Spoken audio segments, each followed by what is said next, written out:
جاؤ ہم گنہگار ہیں. دعا کرتے وقت بھول جاؤ ہم گنہگار ہیں. کیونکہ جب اپنے گناہ یاد کرتے ہیں تو دعا کرنے کی ہمت نہیں ہوتی, اور جب اس کی رحمت یاد کرتے ہیں تو پھر بڑی بڑی تمنائیں مچلنے لگتی ہے دل میں, اس لیے کہ تو کریم. اس لیے یہ کس نے کہا حد سے سوا مانگ رہا ہوں, یہ کس نے کہا حد سے سوا مانگ رہا ہوں, جیسا ہے گنی ویسی عطا مانگ رہا ہوں. جیسا ہے گنی ویسی. اور دیکھو اس کے یہاں مانگنے میں چھوٹی مانگو یا بڑی مانگو اس کو برا نہیں لگتا. اللہ کے رسول فرماتے ہیں میرے جوتے کے تسمے ٹوٹتے ہیں تو یہ میں اللہ سے مانگ. اب کوئی بڑے مالدار کے گھر شادی کے دن جا کے کوئی کہے ذرا ایک ہڈی دے دے, تو وہ کہے گا میں ہی ملا تھا مذاق اڑانے کے لیے, مجھ سے ہڈی مانگ رہا ہے جبکہ میرے دسترخوان پہ ہزاروں لوگ کھا رہے ہیں. تو کہا اچھا ٹھیک ہے پورا کھانا اٹھا کے دے دے. تو کہا یہ بھی اس سے بھی بڑی کوئی مذاق تھی, ارے پورا کھانا اٹھا کے تجھے دوں گا تو اوروں کو کیا کھلاؤں گا. ایک شخص ایک بادشاہ کے پاس گیا, کہنے لگا ایک چونی دے دو. تو کہا کہ کم سے کم میری حیثیت تو دیکھی ہوتی, میں بادشاہ ہوں تو مجھ سے چونی مانگ رہا ہے. کہا اچھا پوری سلطنت دے دو. تو کہا اپنی حیثیت تو دیکھی ہوتی, اپنی ہے, لیکن میرے اللہ کے یہاں یہ نہیں ہے. چونی مانگ یا سلطنت مانگ وہ عطا کرتا, کمی نہیں. گڑ گڑاؤ مانگو. ہو دعا کے آداب میں سے آداب ایک ادب یہ ہے کہ دعا کرتے وقت اپنے گناہ بھول جاؤ, اس کے کرم پہ نگاہ رہے, اس کے کرم کو یاد کرو, عنایتوں کو یاد کرو. اور دوسری بڑی چیز کہ دل حاضر رہے دعا کرتے. یہاں تو حال یہ ہے کہ ربنا آتنا فی الدنیا حسنہ. پوچھو یہ ربنا آتنا کیا ہے؟ کبھی سوچا بھی ربنا آتنا؟ جو دعا مانگو اور دعا میں دل حاضر نہ ہو وہ دعا رد ہے, بلکہ وہ دعا ہے ہی نہیں. کم سے کم بندہ جو مانگ رہا ہے وہ تو تجھے پتا ہو کہ تم مانگ کیا رہا ہے. یہ رٹو توتے والی دعائیں مقبول نہیں ہیں. جب تک دعا کا معنی نہیں سمجھے گا یہ دعا دل سے نکلے گی کیسے؟ دل سے جو بات نکلتی ہے اثر رکھتی ہے, پر نہیں طاقت پرواز مگر رکھتی ہے. تو دعا کا تعلق دل سے ہے, وہ دل سے نکلے. معنی ہی پتہ نہیں ہے, دل حاضر ہو, پھر عاجزی ہو, پھر گڑ گڑانا ہو, پھر رونے جیسی صورت ہو. رونا نہیں آتا تو رونے جیسی صورت ہو. اور کامیاب ہے وہ دعا جس میں کم سے کم ایک آنسو نکل جائے. منہ بگڑتا ہے اس کی پرواہ نہ کرو, چہرہ کیسا لگتا ہے اس کی پرواہ نہ کرو. ارے لوگوں کو کیا دکھانا ہے, یار دیکھ لے, بس اسی میں ہماری کامیابی ہے. میں کیسا لگوں گا؟ تو کیا دعا کرتے وقت آپ نے کوئی شوٹنگ کروانی ہے؟ میں کیسا لگوں گا؟ ارے کیسا بھی لگے گا, قدرت کو پیارا جائے. صالحین جیسی صورت بنا, آنکھوں میں آنسو لا, عاجزی کر, گڑ گڑا. اور پھر دعا میں تکرار بڑی مقبول ہے, یعنی ایک ہی بار کو بار بار ریپیٹ کرو. دے دے دے دے دے دے دے دے دے دے دے دے کا کم سے کم 3 بار تو بول, پھر 5 تک بھی پہنچ, پھر 7 تک بھی پہنچ. اس لیے کہ اور جگہ تکرار کرو تو لوگ کہتے ہیں آگے بول, بور مت کر, لیکن یہاں تکرار کرو تو بڑی پسند آتی ہے. یہاں تکرار پسند آتی ہے کیونکہ تکرار میں عاجزی بڑھتی جاتی ہے.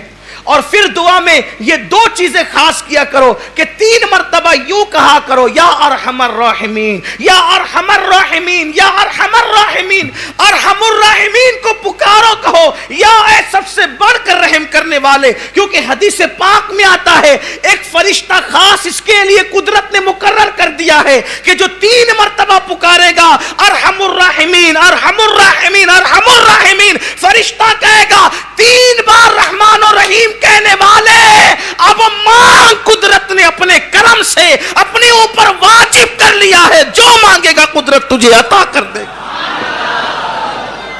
5 مرتبہ ربنا کہہ لیا کرو, اس لیے کہ حدیث پاک میں آتا ہے جو 5 بار ربنا کہہ کر مانگے اللہ اس کی دعا کو قبول ہی کرتا ہے. یہ آداب دعا ہے. اور پھر اس کے بعد کوشش یہ کیا کرو کہ جب دعا کرو تو اکیلے میں کرو. یہ خاص ہے. دعا کرو تو تنہائی میں کرو. تنہائی کی دعا کا بڑا اثر ہے. اکیلے میں کرو.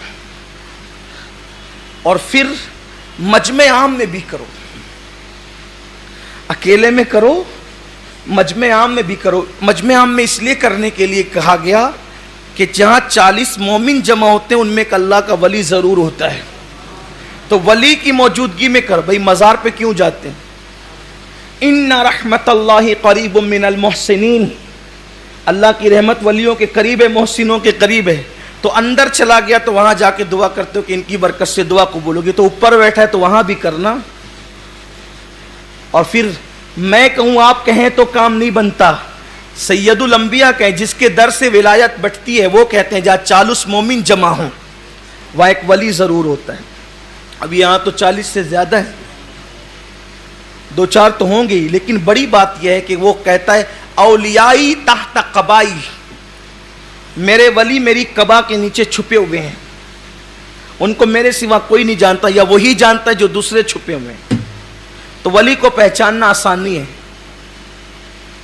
اچھا اب یہ سوچتے ہوں گے کہ یار چھوٹے سے مجمع میں تو پہچان ہی لیں گے, کیسے پہچانیں گے؟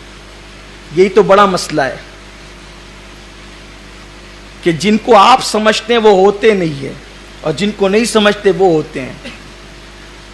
حدیث پاک میں آتا ہے اللہ کے ولیوں کی شان یہ ہے, بکھرے ہوئے بال ہے, پھٹے پرانے کپڑے ہیں, حالت یہ ہے کہ محفل میں آئے تو بھگائے جائیں, بیمار پڑ جائے تو کوئی عیادت کرنے والا نہ رہے, مر جائے تو کوئی جنازے میں شرکت کرنے والا نہ رہے. اور پھر شان یہ ہے کہ کسی بات پہ قسم اٹھا لیں تو قدرت ان کی قسم کو پورا فرما دیتی. اب یہ حدیث سنی تو ہر آگل پاگل کو پکڑ کر بیٹھ گئے کہ یہی ولی. اور پھر کہنے لگے یار جو اچھے لباس میں وہ ولی تو ہو نہیں سکتے. اگر اچھے لباس پہننے والا ولی نہیں ہو سکتا تو شیخ عبد القادر جیلانی میرے مرشد غوث پاک کے بارے میں آپ کا کیا خیال ہے کہ وہاں تو ہر دن نیا لباس ہے.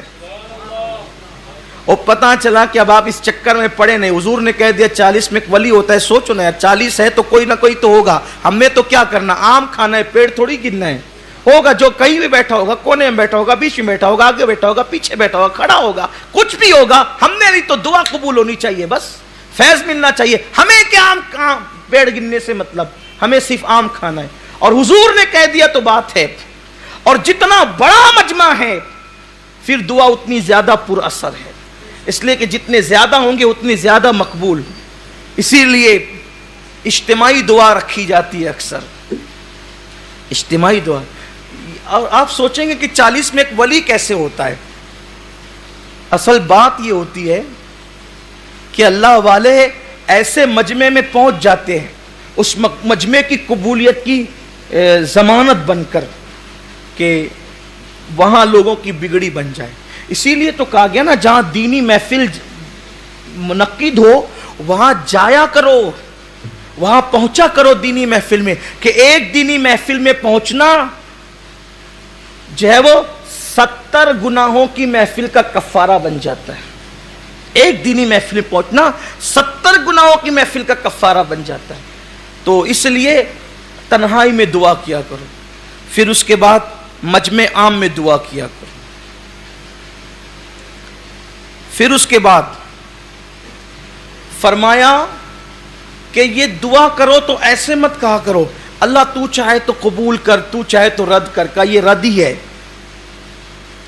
یہ رد ہی ہے. اس یقین سے کرو کہ اس نے وعدہ کیا ہے ادعونی استجیب لکم, مجھ سے مانگو میں عطا کروں گا. تو اس نے وعدہ کیا ان اللہ لا یخلف المیعاد, وہ اپنے وعدے کے خلاف نہیں کرتا. تو اس یقین سے کرو کہ اللہ تو نے وعدہ کیا ہے, میرے مانگنے کی ہوشیاری نہیں ہے, میری دیر ہوشیاری نہیں ہے, میرا کوئی معاملہ نہیں ہے, تو نے وعدہ کیا ہے تو تو اپنے کرم سے قبول کرے گا, اور وہ قبول ہی کرے گا.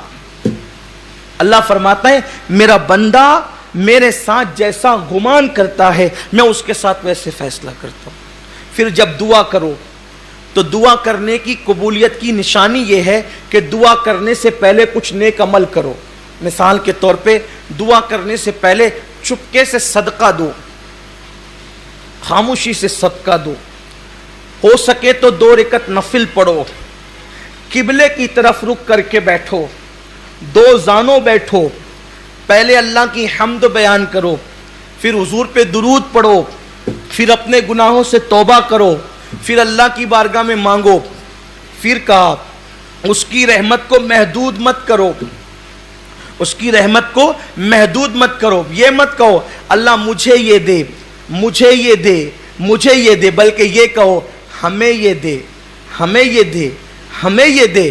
دیکھو حدیث حضور نے جو دعائیں کی ہے, ربنا اے ہمارے رب, آتنا عطا کر ہمیں, فی دنیا حسنا اچھی دنیا, وفی الآخرت حسنا اچھی آخرت عطا کر, وقنا عذاب النار اور ہمیں عذاب سے محفوظ فرما. یعنی سب کو ملاؤ. اب سب کو ملانے سے فائدہ کیا؟ میں دعا کر رہا تھا مجھے دے, نعمت کا مستحق نہ تھا, لیکن کہا ہمیں دے, پوری امت کو ملایا تو پوری امت میں کوئی تو مستحق تھا, تو میں مستحق نہ تھا, وہ مستحق تھا. میں اپنے لیے مانگ رہا تھا, ممکن ہے مستحق نہ تھا, نہ ملتا, لیکن اب وہ پوری امت کو ملایا تو امت میں کوئی نہ کوئی تو مستحق ہوگا. اب وہ مستحق کو ملے گا تو میں تھوڑی محروم رہوں گا, کیونکہ میں نے سب کے لیے مانگا ہے, تو اس کے صدقے میں میری بھی بگڑی بن جائے گی. اس لیے سب کو شامل کیا کرو. اور پھر اللہ نے حضرت موسیٰ کلیم سے کہا, اے موسیٰ, میرے موسیٰ, ایسی زبان سے دعا کر جس سے تو نے گناہ نہ کیا ہو.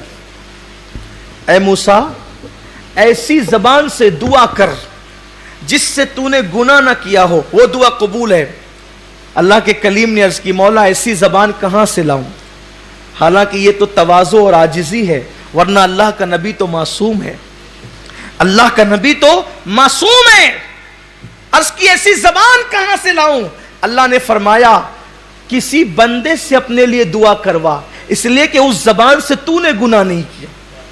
حالانکہ نبی تو بے گناہ ہے, لیکن ہمیں تعلیم دی جا رہی ہے آپ نے میری زبان سے گناہ نہیں کیا, میں نے آپ کی زبان سے گناہ نہیں کیا, تو میری زبان آپ کے لیے دعا کرے گی تو قبول ہوگی, اور آپ کی زبان میرے لیے دعا کرے گی تو قبول ہوگی. اللہ اکبر. اسی لیے میرے آقا فرماتے ہیں جب کوئی مومن کسی مومن کے پیٹھ پیچھے دعا کرتا ہے, اچھا یہاں تو سامنے دعا کرتے, پیٹھ پیچھے تو غیبت ہی کرنی ہے, برائی کرنی ہے, ایک دوسرے کی قبر ہی کھودنی ہے.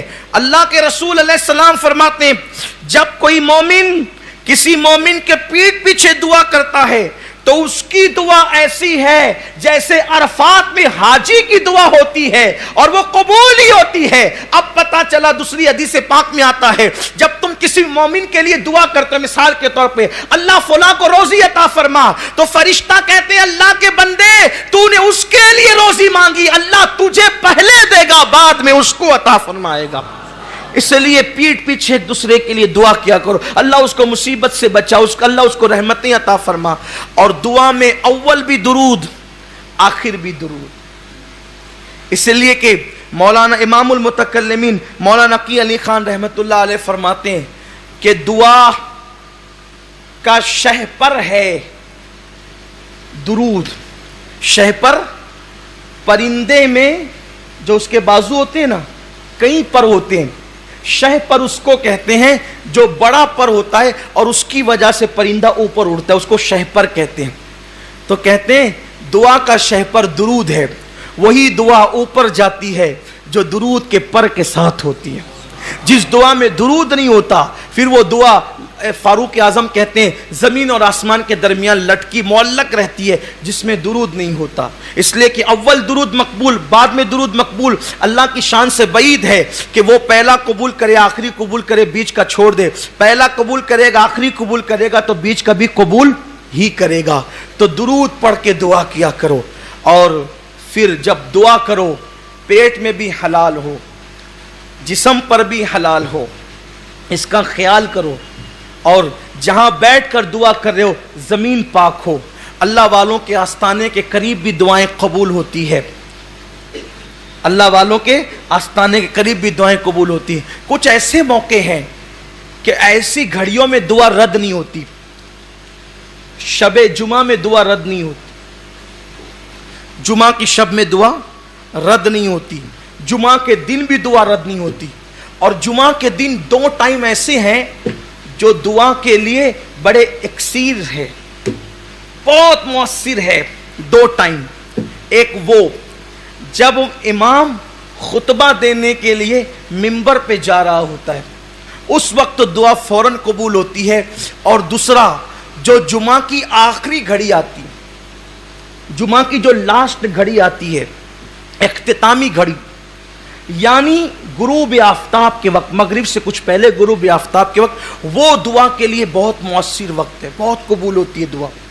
پھر اذان کے بعد سے لے کے 5 وقت, اذان کے بعد سے لے کر جماعت کھڑی ہونے تک, شیخ ابو طالب مکی قوت القلوب میں لکھتے ہیں اذان اور جماعت کے درمیان دعا کی قبولیت ایسے ہے جیسے شب قدر میں دعا قبول ہوتی ہے.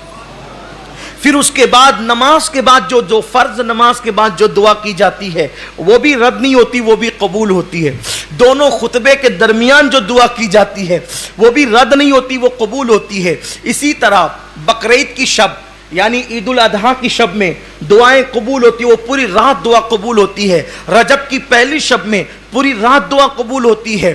شب عید الفطر میں پوری رات دعا قبول ہوتی ہے. شب قدر میں جو 27ویں شب عام طور پہ ہوتی ہے پوری رات دعا قبول ہوتی ہے. رمضان المبارک میں چاند دکھنے سے لے کے جو ہے وہ چاند شوال کا نظر آنے تک, یا جو ہے وہ اختتامی روزے کا, آخری روزے کا سورج غروب ہونے تک, ہر سیکنڈ, ہر پل, ہر ساعت دعا قبول ہوتی ہے. وہاں اس پورے مہینے میں کبھی دعا رد نہیں ہوتی. پورا مہینہ گویا کہ سیزن ہے مانگنے کا, کتنا مانگنا ہے مانگو, مانگتے مانگتے تھکو گے, دیتے دیتے کبھی نہیں تھکتا. کیا شان ہے میرے مولا کی. تو شب عید الفطر, رمضان شریف کا پورا مہینہ, پھر اسی طرح سے شب برات, پھر اسی طرح سے جب کسی کا انتقال ہو, جب کسی کی روح نکلتی ہو تو وہاں بھی رحمت کے فرشتے ہوتے ہیں. تو وہاں زبان سے کوئی ایسا کلمہ مت نکالو, اس لیے کہ وہاں جو بھی باتیں ہوتی ہیں فرشتے اس پہ آمین کہتے ہیں. تو روح نکلتے وقت کا معاملہ بھی بڑا جو ہے وہ قبولیت دعا کا ہوتا ہے جب کسی کے, اور خاص طور پہ روح نکلنے کے بعد جب کسی مومن کی آنکھیں بند ہوتی ہے اس وقت بھی دعا قبول ہوتی ہے. یہ بھی دعا کی قبولیت کا وقت ہے. اسی طرح بارش برستی ہے تو بھی دعا قبول ہوتی ہے, دعا مستجاب ہوتی ہے. دیکھو دعا تو ہر وقت قبول ہوتی ہے, یہاں جو قبول ہونے سے مراد ہے وہ یہ ہے کہ دعا کا اثر جلدی ظاہر ہوتا ہے. اسی طرح جب مرغ بانگ دیتا ہے, اذان دیتا ہے, اس وقت بھی دعا قبول ہوتی ہے, اس لیے کہ مرغ اذان اس وقت دیتا ہے جب وہ رحمت کے فرشتوں کو دیکھتا ہے, جب وہ رحمت کے فرشتوں کو دیکھتا ہے.